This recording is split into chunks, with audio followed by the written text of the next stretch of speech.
Students, we can identify the shape of a molecule or hybridization based on different aspects.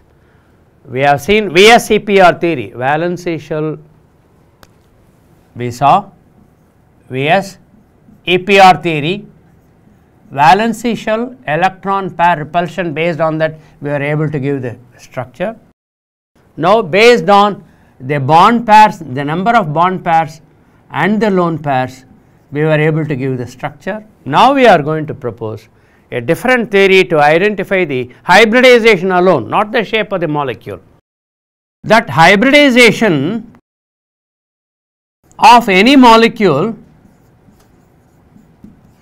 can be obtained by a formula to calculate hybridization number. The hybridization number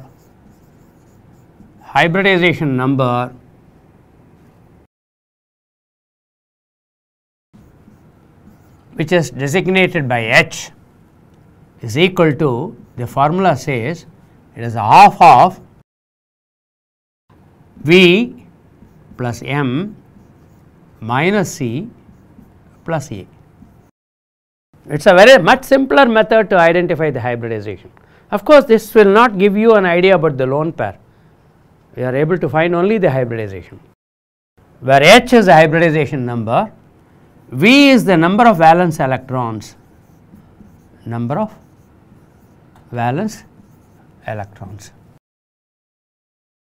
Group, for example, group 13 will have 3 electrons. Group 14 elements, carbon, silicon, will have 4 electrons. Group 15, nitrogen, phosphorus, arsenic, antimony, bismuth, they will have 5 electrons. Position of the group in the periodic table, group 16, 6 electrons, group 17, 7 electrons, and group 18, we have 8 electrons in the valence shell.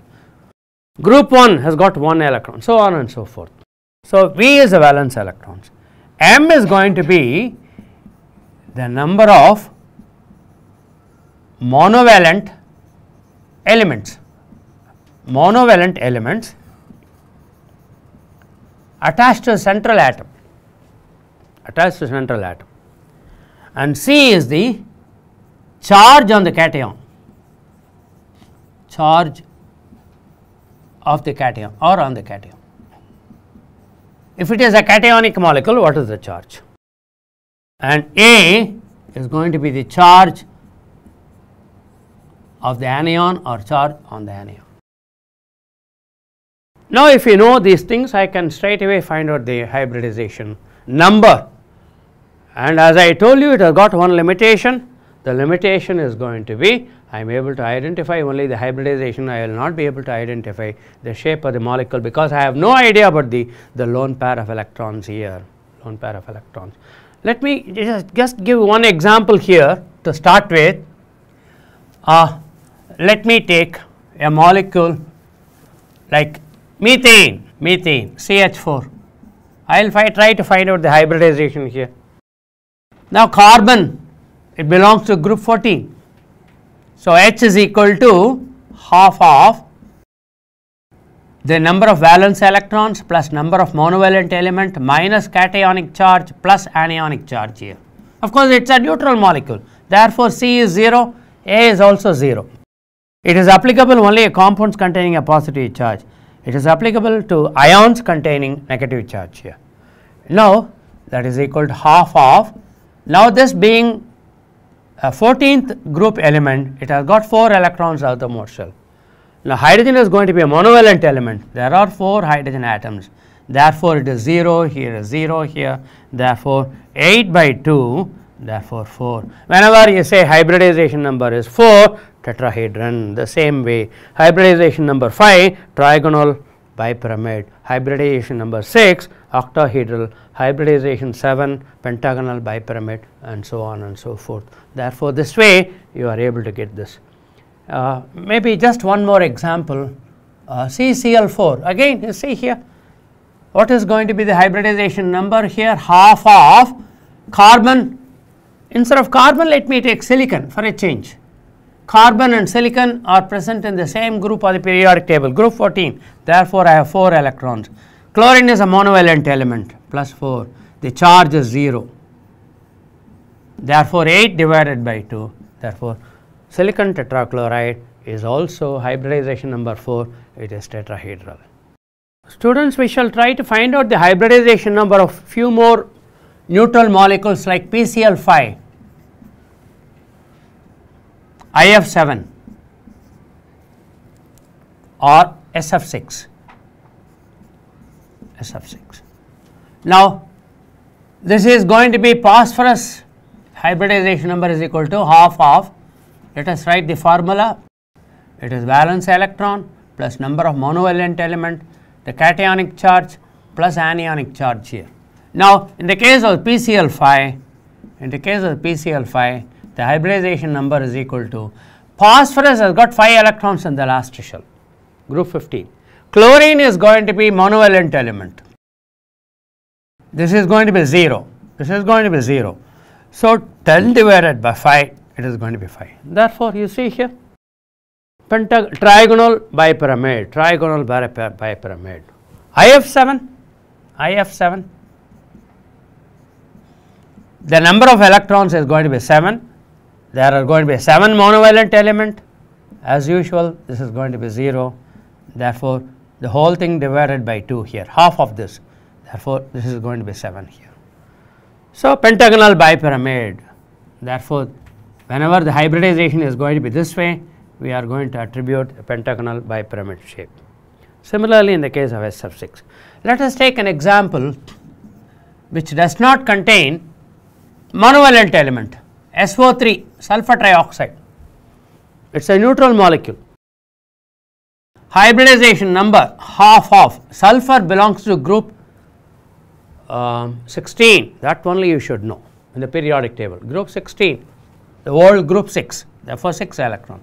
Monovalent element is 0, oxygen is divalent, you have to be very careful, oxygen is going to be divalent here. And the charge is also, cationic charge is 0, anionic charge is 0, therefore hybridization number is 3. So, when you are going to propose hybridization number, this should be the skeletal structure of sulfur trioxide. You see here, of course, we put the double bond here, Therefore, we can definitely say sulfur trioxide must be a trigonal planar molecule,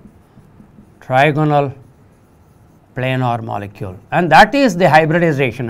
Whenever hybridization number is 3, it is a trigonal planar, and we are able to predict the bond angle also. It must be 120.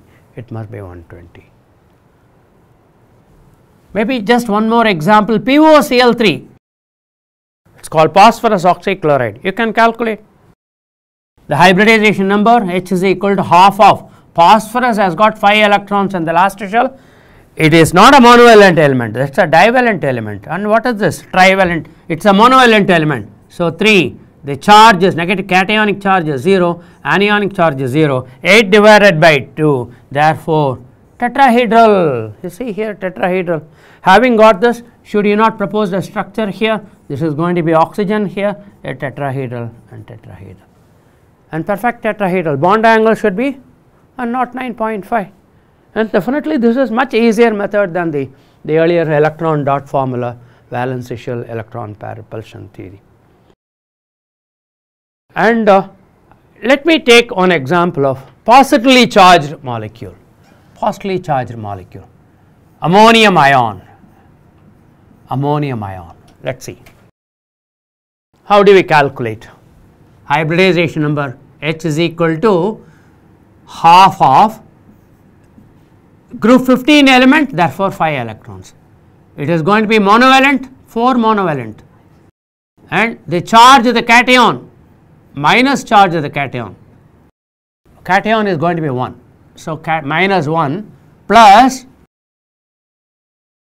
0. Therefore, 9 minus 1, 8, 8 divided by 2, therefore 4. And when you are going to propose 4, it must be tetrahedral. You see here, ammonium ion is a perfect tetrahedral structure. We try to put the positive charge outside. What should be the bond angle? 109.5. Would you expect the ammonium to be a planar molecule or non-planar molecule? it is going to be a non-planar molecule. Students, we shall see a few more examples of positively charged as well as negatively charged. We know this is going to be hydronium ion. It is also known as oxonium ion. The central element of oxygen. So, we will try to find out the hybridization of this species. H is equal to half into V, number of valence electron, plus number of monovalent element, the charge of the cation and the charge of the anion. Half of oxygen being group 16, 6 electrons. All the 3 hydrogen atoms are monovalent, 3 here, and the charge is equal to 1, cationic charge is 1 and anionic charge is 0. Therefore, 9 minus 1, 8, therefore 8 divided by 2, 4. Hybridization, it tells you only the hybridization. Now, therefore, oxygen should be in this way. You see here, you have got hydrogen. Having proposed the structure and what should be on the fourth corner here, obviously this must be. Now, you see here, to some extent you are able to predict the shape of the molecule also. When you say hybridization number 4, there should be 4 pairs of an electron, but there are only 3 hydrogen atoms. Therefore, I have accounted for 3 bond pairs, and what should be in the 4th bond pair? It must be a lone pair. Again, from this hybridization, the shape of the molecule is going to be trigonal pyramid, trigonal pyramid. So, you try to put this square bracket, put a positive charge. Let me take, I will give you a question. I will ask you, explain this in the form of a question. This is carbonate, HCO3 minus, bicarbonate, H2CO3, carbonic acid. What should be the hybridization number of the carbon in all the 3? Now, when I say hybridization number is same for all the species, see whether it is going to be true or false. Let us see, let us try to find out the hybridization number. The hybridization number for carbonate, we will use it, that is equal to half into carbon belongs to group 14, therefore 4, monovalent element is 0, oxygen is divalent here, and the cationic charge is 0, but anionic charge, we have to add that anionic charge here, therefore 6 divided by 2, therefore the hybridization number is 3. Shall we calculate the hybridization number for this? The hybridization number, half of carbon, again it is going to be 4 electrons, and there is one monovalent element, 1 here, and these are all divalent here. The cationic charge is 0, cationic charge is 0, but the anionic charge is 1. You see here 4 plus 1 plus 1, 6 divided by 2, and that is equal to 3. See here, it is going to be 3.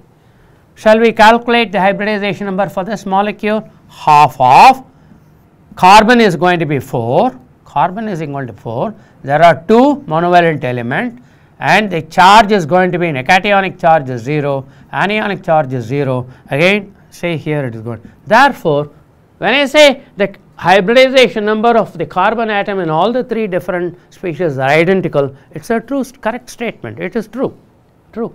Therefore, can we, shall we propose the structure of this hybridization is 3. What is hybridization 3 here? It should be trigonal planar. It should be a trigonal planar. You put the carbon here, okay, 3 oxygen atom. Let me put oxygen here, oxygen here, oxygen here. There are 2 negative charges, a negative charge on these 2. So, what should be this? In order to satisfy the valency, it must be a double bond O. So, what should be the structure of this? What should be the bond angle? The bond angle should be definitely 120, and the entire molecule must be planar. Yes, it is planar. And how many atoms along the plane for a carbonate molecule? There are 4 atoms. That could be another question here. Now, what should be the structure of this? It is going to be C double bond O, O minus, and this is going to be HO. This is going to be HO. And again it is trigonal planar, hybridization number 3, trigonal planar. The bond angle has to be 120. And what should be the shape of this molecule here? A carbon trigonal planar. You put the OH here, HO here, double bond O here, Therefore, all of them are going to be trigonal planar shape, and that is going to be the one way of identifying the hybridization as well as shape of the molecule based on the calculation of hybridization number.